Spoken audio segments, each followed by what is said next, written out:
उन चारों में से एक मित्र जिसका नाम विद्याधर था, वह थक कर बैठ गया और बोलने लगा कि दिमाग जब काम न करता हो तो थोड़ी तंबाकू ले लेनी चाहिए। और वह सुरती को मसलने और ठोकने के बाद वहां पर यह कहकर गिरा दिया कि जय हो यहाँ के भूत प्रेत बाबा आदि, कृपया ग्रहण करें और हम लोगों की भूल को क्षमा करते हुए हमें राह दिखाएं और हमें घर तक पहुंचाएं। गांव में आज भी यदि अगर कोई व्यक्ति गांव से दूर खेतों, बागों या फिर कहीं सुनसान जगह पर हो तो कुछ भी खाने से पहले उस खाने वाली वस्तु का कुछ भाग उस जगह पर थोड़ा सा गिरा देता है या फिर यूं कहें कि चढ़ा देता है, ताकि उसके सिवा अगर वहां कोई और भी है, जैसे कि कोई न दिखने वाला प्राणी, प्रेत आदि, तो वह उसे ग्रहण कर ले। गांव के लोग बाहर अगर कहीं भी सुनसान क्षेत्र में होते हैं या किसी ऐसे क्षेत्र में जहां उनको ऐसा महसूस होता है कि यहाँ आसपास में कोई अदृश्य आत्मा हो सकती है, तो वे लोग जब भी सुरती जिसे हम आम बोलचाल की भाषा में तंबाकू या फिर खैनी कहते हैं, जब वो उसे बनाते हैं तो खाने से पहले थोड़ा सा उस अदृश्य आत्मा के लिए भी गिरा देते हैं या यूं कहें चढ़ा देते हैं, क्योंकि उनका मानना है कि अगर सुरती नहीं चढ़ाएंगे तो अदृश्य आत्मा नाराज होकर उनको परेशान कर सकती है। सुनी सुनाई बातों पर मैं बता रही हूँ। कई बार कितने ही ग्रामीणों को एकांत में तंबाकू मसलकर बिना चढ़ाए खुद खाने की सजा भी मिल चुकी है। हाँ, यह बात सही है। आसपास का प्रेत उन लोगों को कभी कभी तो पटक कर मारा भी है या बहुत परेशान किया है, और कभी कभी तो ऐसे लोगों को उस खिसियाए भूत ने अपनी जान बचाने के लिए तंबाकू का पूरा पत्ता ही चढ़ाना पड़ा है, और साथ में लंगोट आदि भी। तंबाकू का जिक्र यहाँ पर इसलिए कर रही हूँ क्योंकि उस तंबाकू ने ही अपना कमाल दिखाया। अगर यह तंबाकू कमाल नहीं दिखाया होता तो यह कहानी कभी जन्म ही लेती।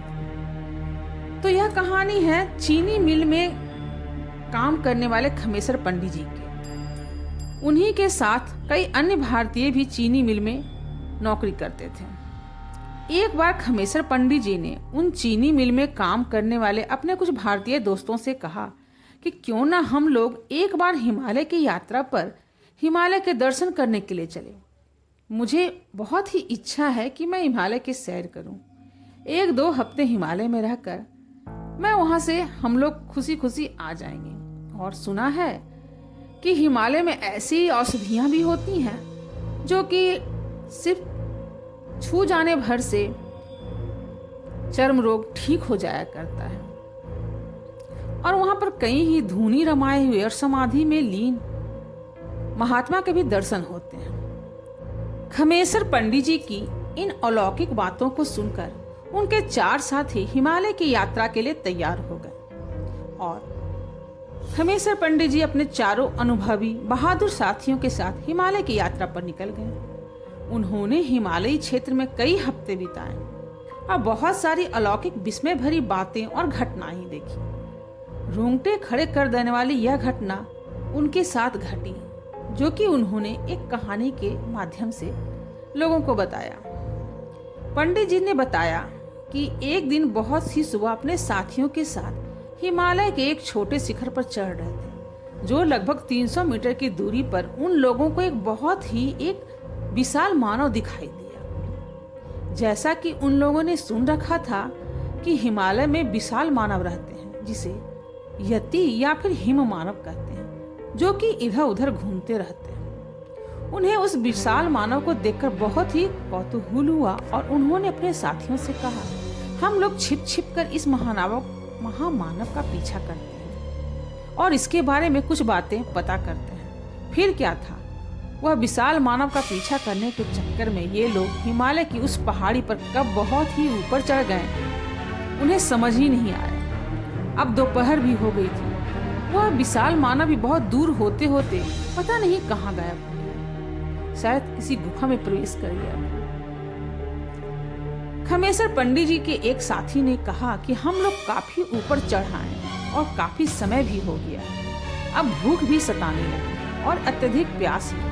साथ ही हम लोगों के पास न कुछ खाने को है और न ही पानी है।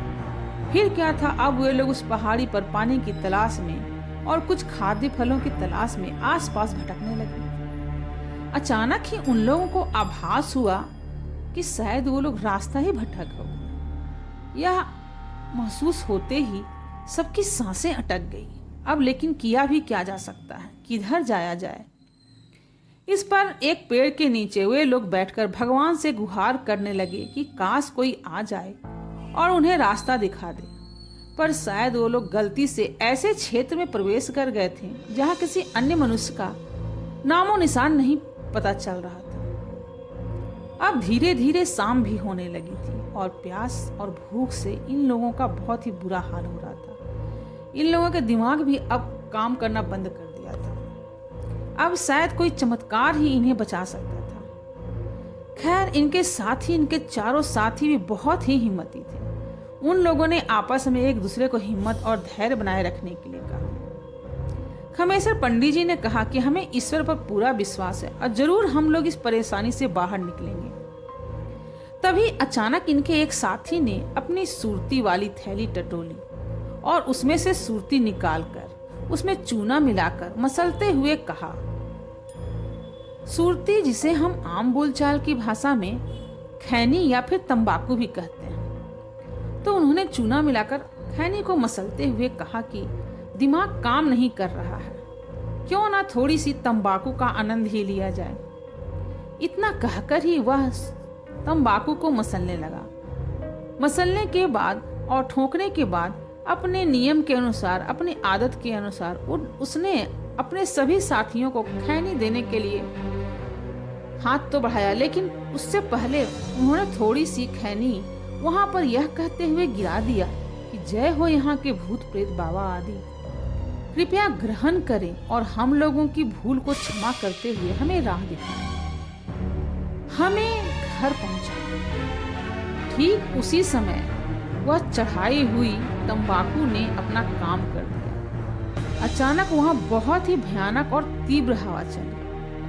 आसपास के छोटे छोटे पेड़ अजीब तरह से एक दूसरे से टकराए और एक विशाल भूत के काया जैसी एक आकृति प्रकट हुई। वह काया देखने में तो इंसान जैसी ही थी, पर आकार प्रकार में एकदम उसके प्रेत होने की पुष्टि हो रही। हाथ जोड़कर अभिवादन की मुद्रा में उस विशाल काया की ओर देखने लगे। खमेसर जी और उनका कोई भी साथ ही कुछ बोले इससे पहले ही वह विशाल काया तड़प उठी। बहुत दिनों के बाद कुछ खाने को मिला है और चित्कार बोल करके बोला, मैं तुम लोगों का शुक्रगुजार हूँ। इसके बाद उस विशाल काया ने कहा, मुझसे डरने की कोई आवश्यकता नहीं है, क्योंकि मैं इस क्षेत्र में चाहकर भी किसी का कोई नुकसान नहीं पहुंचा सकता।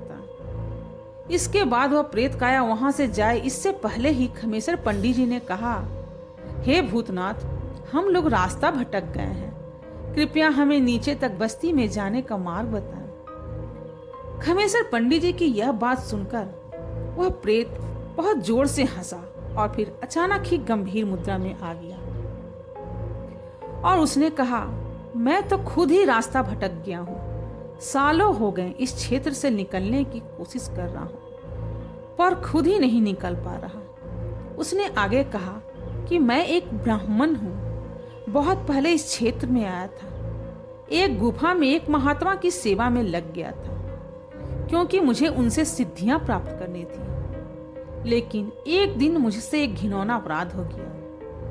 मैंने महात्मा जी के समाधि में जाने के पश्चात धीरे से उठा और उस गुफा से बाहर आ गया। गुफे से बाहर आने के बाद अपनी थोड़ी सी शक्ति जो मुझे प्राप्त हुई थी, उससे बल पर आसपास अपने तपोबल से नजर दौड़ाई तो मुझे पास में ही किसी भूतनी के होने का आभास हुआ। मैंने अपनी शक्ति उस पर ही आजमाई और उसे बंधन में डाल दिया।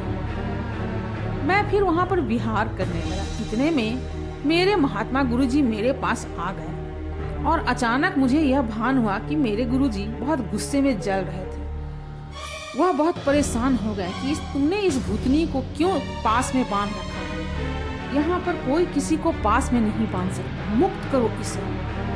लेकिन मैं मुक्त नहीं कर पाया। इससे उन्होंने गुस्से में बोला, नीच ब्राह्मण, तूने ब्राह्मण का तपोशक्तियों का अनादर किया है, तू जीने का अधिकारी नहीं है। मैं तुझे श्राप देता हूँ कि तू भी मनुष्य योनि त्याग कर प्रेत हो जा। और गुरुजी के इतना कहते ही मेरा शरीर जलने लगा और मैं कुछ कर पाता, इससे ही मनुष्य योनि त्याग कर मैं इस प्रेत योनि में आ गया और मैं एक ब्रह्म पिशाच बनकर रह गया। इसके बाद गुरुजी ने कहा कि तू आसपास के क्षेत्र में ही भटकता रहेगा और अपने किए की सजा भुगतता रहेगा। इतना कहकर गुरुजी उस गुफा में प्रवेश कर गए। मैंने कई बार सोचा कि गुफा में जाकर अपने गुरु से क्षमा मांग लूं, पर जब भी उस गुफा की ओर बढ़ने की कोशिश करता हूं तो शरीर जलने लगती है और कोई बड़ी शक्ति मुझे गुफा में प्रवेश ही नहीं करने देती। इसके बाद उस ब्रह्म पिशाच ने कहा, शायद आप लोग उस गुफा में प्रवेश कर जाएं। उसने कहा कि अगर आप लोग गुफा में प्रवेश कर जाएंगे तो शायद आप लोगों की जान अवश्य ही बच जाएगी, क्योंकि गुफा में बहुत सारे सिद्ध, अति सिद्ध महात्मा रहते हैं। वे लोग आपको अपने तपोबल से सबको नीचे बस्ती में पहुंचा सकते हैं। उसके बाद हम सभी बिना कुछ सोचे विचारे उस ब्रह्म पिशाच के पीछे निडर होकर चलने लगे और कुछ दूर चलने के बाद हमें एक ऊंचाई पर एक गुफा की आकृति दिखी और उसने कहा, यहीं तक, अब मैं इससे आगे नहीं आपको पहुंचा सकता। हम लोग धीरे धीरे उस ब्रह्म प्रेत के बाद जाने लगे और नजदीक जाकर देखा तो कुछ रोशनी सी महसूस हुई। अंदर गए हम लोग और वहां पर देखे तो ऋषि मुनियों के जमघट लगा हुआ था। हर ऋषि मुनि तपस्या में थे। एक ब्राह्मण उसी समय आगे आया और उसने पूछा, आप लोग यहाँ कैसे, कौन हैं आप लोग इस गुफा में इससे आगे नहीं जा सकते। तो हमने अपनी पूरी बात बताई तो उन्होंने कहा, मैं तो इन दिव्य गुरुओं का एक छोटा सा सेवक मात्र हूँ जो इनकी सेवा में लगा रहता हूँ। उस दिव्य महात्मा ने यह भी बताया कि वे काशी के पास के रहने वाले और बचपन में ही संसार त्याग कर हिमालय में आ गए थे और काफी भटकने के बाद एक महात्मा ने उन्हें इस गुफा में लेकर आए और तब से वो यहीं हैं और महात्माओं की सेवा में लगे हैं।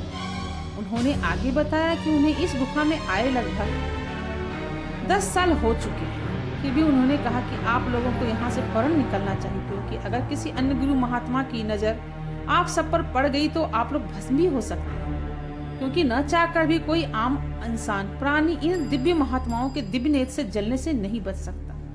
हम लोग कुछ नहीं बोले इससे पहले कि उस महात्मा ने कहा कि अब आप लोग आंख बंद कर दें। हम सभी लोगों ने उस दिव्य महात्मा के आदेश का पालन करते हुए नेत्रों को बंद कर लिया।